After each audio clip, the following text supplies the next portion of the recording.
the good side, but he trusted, but no one else did.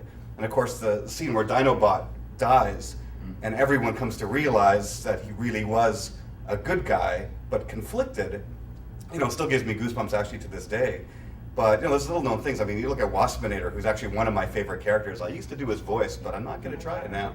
Waspinator.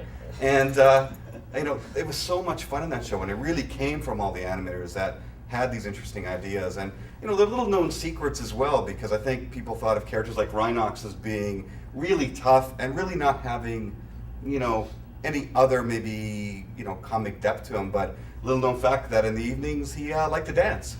So we've got some footage, if we can find it, of Rhinox doing the Macarena. So when he was out doing this all night long and came to the set and was a little late, no one said anything because no one messed with Rhinox. But little known secrets.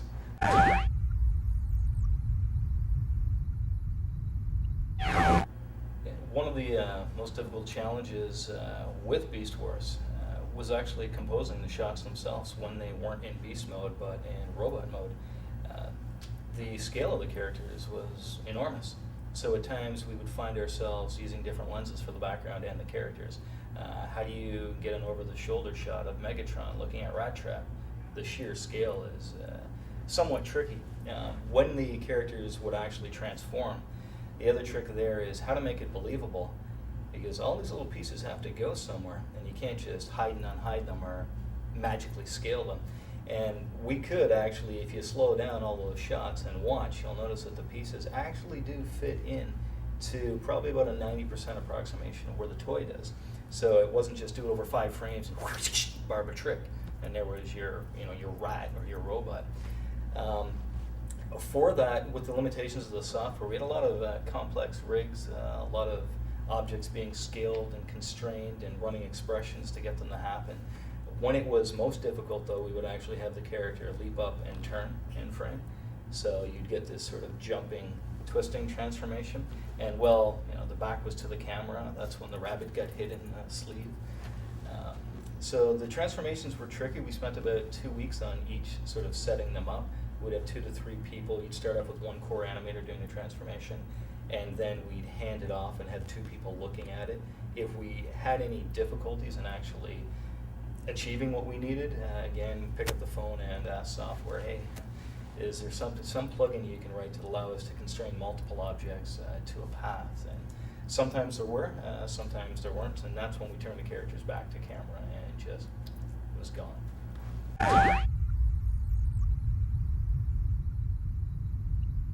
Back when we were using Softimage, you had one camera. One of the beauties now of the majority of software packages, and with us using XSI, is we can throw multiple cameras on a scene. One of the other huge challenges is if the character changed, meaning if the model changed, if Hasbro had some small tweak to make to the model, because we were representing a toy, essentially. So if the color was slightly off or not, it would be a reprocessing of the model, and production would essentially halt, because you don't want to produce footage that you're going to have to render if the model's going to change. Where we are today, our pipeline has changed as the software has changed, to allow us to use reference models, which basically means you can make changes all the way up, almost to the last minute, because that change will trickle through every animator on every screen that you've got. The change will update. So, again, through the time that's passed, and with the software department adding to this, it's essentially made the job somewhat easier. And if we were to do Beast Wars today, not only would it look absolutely stunning, it would have shadows. Nudge, nudge.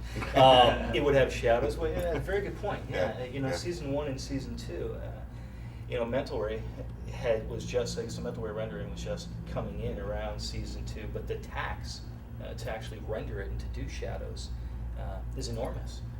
And these, you guys can comment on that. To the point when we got into, I believe it was Season 3, when we started to render with shadows. But of course, the industry wasn't there yet, so it was a huge innovation even when we started to do it for TV production.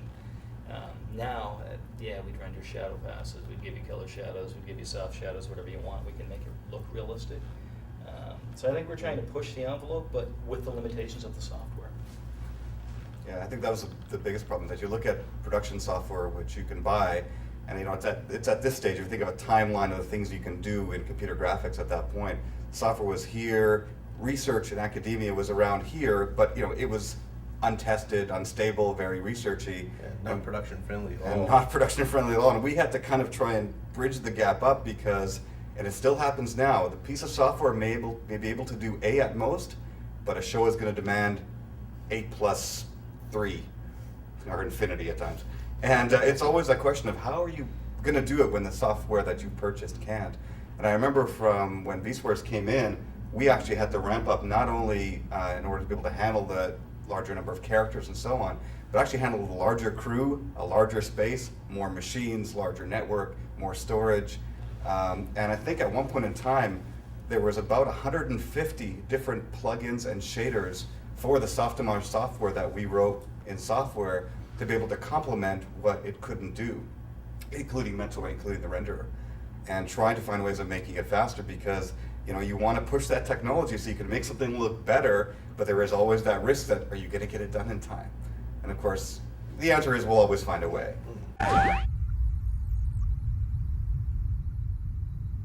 Yeah, I think episodic-wise, for me, it was Transmutate was brilliant. I think the writing was brilliant. I think the story is brilliant. You can watch it today, and it's stunning. The story says a lot. There's a lot of you don't even have to read between the lines. It's just a fabulous story. Characters for me, Silver Bull. Absolutely. I mean, how can you not like this heroic Black Arachnia? And he's just so prim and proper, and he's a ham. He's great. And then of course Black Arachnia. Any shot that I could get to show off her modeling was great, and the interaction between the two. Silverbolt really wanted her, but he had to be the gentleman. And I think one of my favorite shots was I can't remember the episode, but this huge sweeping camera, and it was their first kiss, and the camera sort of rotates around. I think it's about 4 times and slowly spirals up, and then as she finally kisses him, she perches up on one leg, and she hugs him in tighter, and then if you look at the bottom of frame, we've got his leg sort of. It's just as I said, the series allowed you to have some fun with it, and I think that was just Silver Bull. And it was modeled after one of Robin's fantasies as well, so I think we try and... Gordon? Back then, I mean, this was the first show I ever worked on, and it was my first job in computer animation. So I was sort of thrust in feet first and was basically stuck in my office dealing with bugs. So I didn't really get to see much of the shows. All I got to see was the things that was wrong with the shows. Medication will make the bugs go away. That's right. So I didn't actually get to see much of the show until after it was done. Because my favorite episode would have been one that was actually written by one of the technical people here, Eric Torn, who used to be a tech support person as well, was Master Blaster, the episode where his Cheetor had to take over when Optimus got transformed into Quick Strike. Quick Strike. For my favorite character, it still is Waspinator, because again, it's a voice only a mother could love, and just loved the voice, just loved the acting of that character. In terms of scenes, it had to be Dinobot's death. I remember Robin crying, Gord crying. I maintained my manhood. But again, it was one of those moments where finally everyone came to realize that this character they were very conflicted about, in the end was ready to lay down his life for all of them. And I really did get goosebumps watching them. I thought it was just an amazing scene for something which was a children's show. And I think it really did taught a lot of lessons about teamwork and about life. So